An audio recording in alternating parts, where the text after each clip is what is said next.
YouTube? This is your girl Nisha. Hope you all had wonderful, blessed, positive days. I want to start off with a little positive first. It's got a lot of bullshit that I've been hearing. First, I want to give a big ups to Nicki Minaj. She's coming out with her sixth video for it's gonna be Fly with Rihanna. It's a beautiful song. It has a lot of meaning to it. People have been, through family situations, broken hearts, so and so. It probably could, touch you somewhere. Um, so I just think that they're really gonna come with a beautiful video for this. Pardon me. But first I want to get into Omarion, if that's how you pronounce it, Resby, Marcus Houston, Chris Brown, sorta.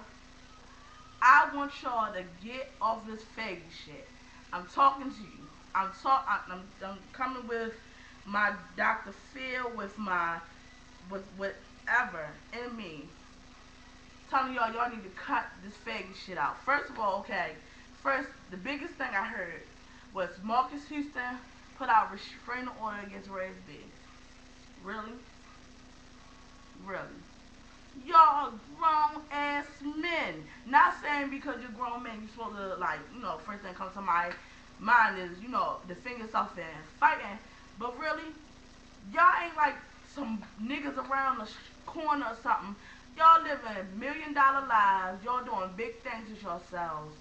Why the hell is y'all all in the media putting out these open booty pictures like Omarion? I was on a website and they got a picture of him with like a leather jacket on with some fur around their head and his ass is all out.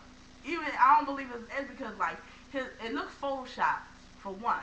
But still, why would somebody put that out? Then he said that over the weekend he was in Japan and when he came back on the site PR Log, they put out a false statement about him being a bisexual and some other shit coming out that he was gay and all this shit. Like really, people, is it that serious that we putting out fake comments or statements and got these open booty pictures of each other and all this shit? Like really, I know it was a little hee funny, like with a little Peter Pan picture that Chris Brown had put out about Raspy, okay. But all these open booty shot pictures, like, this shit is really getting out of hand. It really is. And I want y'all asses to stop. Like, another bitch is getting out of hand.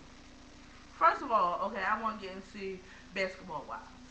I can understand why Ashley, I forgot her baby father name, but it's like Austin or something, whatever, did not want to invite Evelyn and Jennifer. First of all, Jennifer is a fucking follower. To me, she looks like a man that got like some plastic surgery.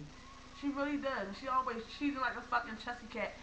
She is a fucking follower. She's getting on my nerves. And Evelyn, first of all, I don't even believe that they was not invited. I believe that VH1 states all that shit because who the fuck not invited to a party? And you just can brush out, don't touch me, whatever that she said to the little bodyguard, and they didn't flinch or nothing. They didn't even call her out. They didn't even call Ashley on the radio. Didn't have a fucking radio, nothing. That I heard know that these horses was on their way up, and he had a fucking list, so he knew they wasn't on it. And they just let them brush by. They go up there and start the shit. Tammy, who's irritating the fuck out of me too. Let's be real. You got teenage daughters. You know way better.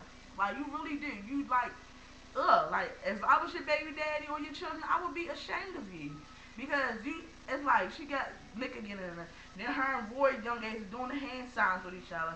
She taking off her shoes. This is an event, a charity. People, actually trying to get money for whatever it was, because she really didn't go into the charity, but she's trying to get money, and you and the ghetto clique, or I should say the ghetto twins, all over here ready to fight and all this. You all hung up because Jennifer didn't know what a fucking food stamp is. Okay, some people don't know what a food stamp is. It wasn't like she was like, ugh, or nothing like that. I didn't take that from it. She was breaking the ice, and that was the first thing that came out of her mouth. But you so hung up on it, you just couldn't wait to dig back in her ass because all the comment with the food stamps thing.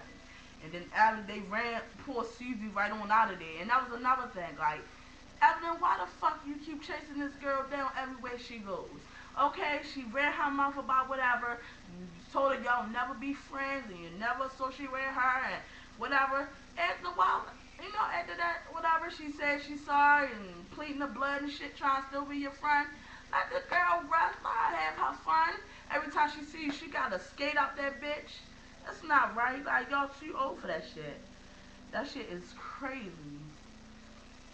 That shit is crazy. Like, why? Like, and then the girl Ashley, another thing, like, they are so phony. I know it's all for entertainment or whatever, but still, it's like at some point you still gotta show it's some realness about you, because believe it or not, when people see you in the street, they're gonna actually think that you're the same way. And actually, she told everybody that they wasn't invited, but when they came there, I'm talking about Jennifer and Alvin, she was giving hugs and kisses. I would have told them straight up, okay, y'all here, and I don't want to make a scene, but you know y'all were not invited because y'all keep drama with y'all. So please try your best to keep your drama at a minimum, or your asses will get escorted.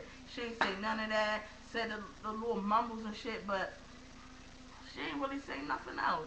And I really think that's faking them, man. If I was like in their world, I would believe that they're really that way. Because how can you say one thing to other people, and then when they come, the person that you're talking about come around, you just scored that off. And then Jennifer gonna say that's a ghetto. Well, ain't nothing really having ghetto, unless only with Tammy is. She the only ghetto mess.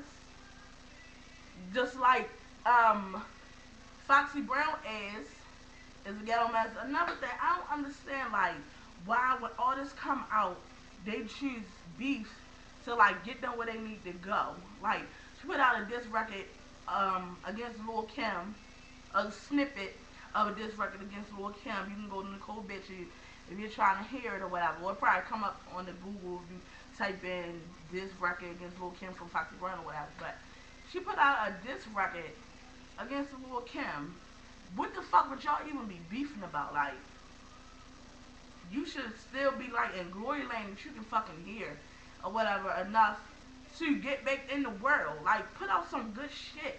Don't be going straight in with diss records, because it's not going to do nothing to a real person that likes real hip hop. Make you seem like a hater. That's what I hear. That's what I think. When I hear a diss record straight from an artist and I have not heard anything from him in a while or at all, like with Keys, at all, I never heard you before, and you straight come up with a diss record, or you haven't been out in a while and you straight come up with a diss record, even if you're really beefing with that person, don't let a diss record be something that you put out for mainstream to know that, let us know that you here or that you back, because I'm gonna think automatically you are a hater, especially if the person you're hearing a diss record with is a relevant, like with Keys and Nicki Minaj. Nicki Minaj is doing her thing. She with hot people. She doing her thing. Keys, you citywide or whatever.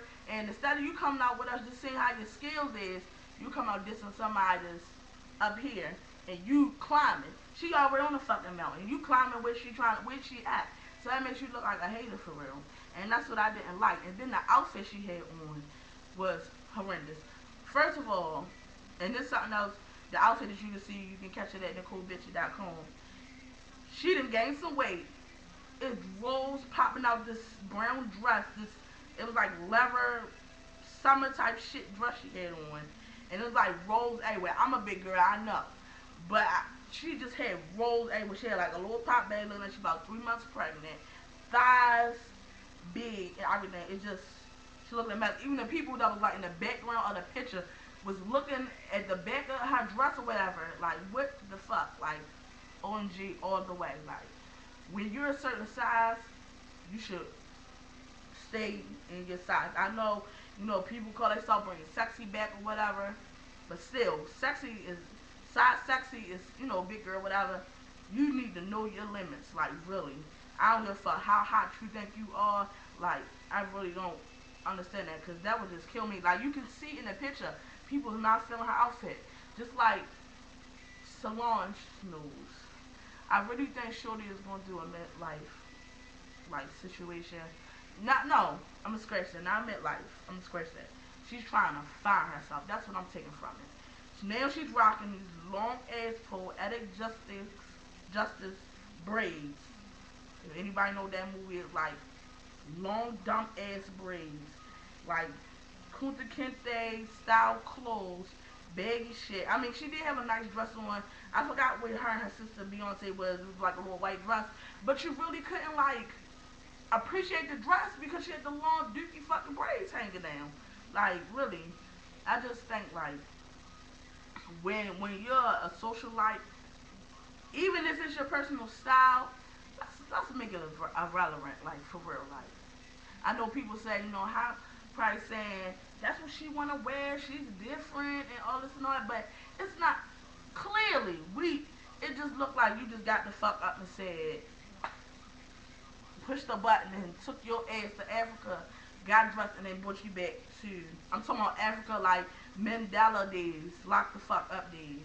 And then came pushed the button back and came back to the future. Like I really don't understand. What else? I did watch Housewives of Atlanta today. I'm starting to like Nene more and more. I really wonder how her oldest son relationship is going. You know, knowing that he has a baby on the way and all of that. You know, he don't have a job and so forth. She's getting back out in the world as far as working. I hope that he did get a job, at least Burger King or something, because that would be real effed up if he's leaving all that responsibility on his mother. Because I don't give a damn who the girl parents are, what they come from.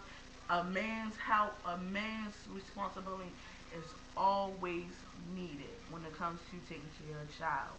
Kim asked her assistant, BFF, whoever Sweetie the hell is, there's like little ass kids. And I hate the fact that like, especially with how close Kim and Candy's supposed to be, every time Candy talks about Big Papa, she like really like go ham on Candy. Like when she was talking, her Candy assistant was saying that singing the ring doesn't mean a thing might be kind of touchy because everybody know that Big Papa was married, and we see you up here really like showing off the fact that he gave you a ring and still in the marriage or whatever, blah blah blah. She called a little attitude. She was saying, well, Big Papa never cheated on me. It's like when it comes to his real situation, which is his marriage, it's like it never happened. It's just like it's all about me.